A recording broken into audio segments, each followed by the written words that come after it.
అత్యాచారం ఆరోపణలు ఎదుర్కొంటున్న జానీ మాస్టర్ ను గోవాలో హైదరాబాద్ పోలీసులు అదుపులోకి తీసుకున్నారు. జానీ మాస్టర్ ప్రస్తుతం సైబరాబాద్ ఎస్ఓటీ పోలీసులు అదుపులో ఉన్నారు. జానీ మాస్టర్ ను నేరుగా ఉప్పరపల్లి కోర్టులో హాజరుపరిచే అవకాశం ఉంది. హైదరాబాద్ లో జానీ మాస్టర్ పై అత్యాచారం కేసు నమోదయ్యింది. జానీ మాస్టర్ తనను లైంగికంగా వేధించారని ఓ యువతి కంప్లైంట్ ఇచ్చింది. తనపై అత్యాచారం చేశాడని, బెదిరించి గాయపరిచాడని ఆరోపించింది. రాయదుర్గం పోలీస్ స్టేషన్ లో జానీ మాస్టర్ పై 0 ఎఫ్ఐఆర్ నమోదు చేసిన పోలీసులు కేసును నార్సింగ్ పిఎస్ కు బదిలీ చేశారు. అయితే బాధితురాలు ఫిర్యాదులో కీలక విషయాలు వెల్లడించింది. 2017లో జానీ మాస్టర్ తనకు పరిచయం అయ్యాడని తెలిపింది. 2019లో అతడి టీంలో అసిస్టెంట్ కొరియోగ్రాఫర్ గా చేరానని చెప్పింది. ఓసారి ముంబైలో మూవీ షూటింగ్ కోసం వెళ్లగా హోటల్లో తనపై జానీ మాస్టర్ అత్యాచారానికి పాల్పడ్డాడని ఆరోపించింది.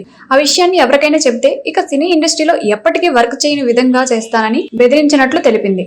ఆ తర్వాత హైదరాబాద్ సహా పలు ప్రాంతాల్లో పలుమార్లు అత్యాచారానికి ఒడిగట్టాడని ఆరోపణలు చేసింది. వ్యానిటీకి వ్యాన్ లో అసభ్యంగా ప్రవర్తించేవాడని పేర్కొంది. ఒకసారి తనపై దాడి చేశాడని ఆరోపించింది.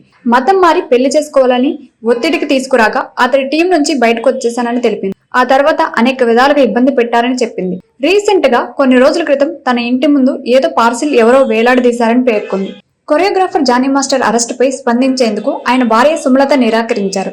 గురువారం మధ్యాహ్నం నార్సింగ్ పోలీస్ స్టేషన్ కు ఆమె వచ్చారు. ఈ క్రమంలో జానీ మాస్టర్ పై కేసు, అరెస్టు తదితర విషయాలపై ప్రశ్నించేందుకు మీడియా ప్రతినిధులు ప్రయత్నించగా సుమలత స్పందించలేదు. ఓ ఫేక్ కాల్ వచ్చిందని ఆ విషయంపైనే పిఎస్ కు వచ్చినట్లు తెలిపారు.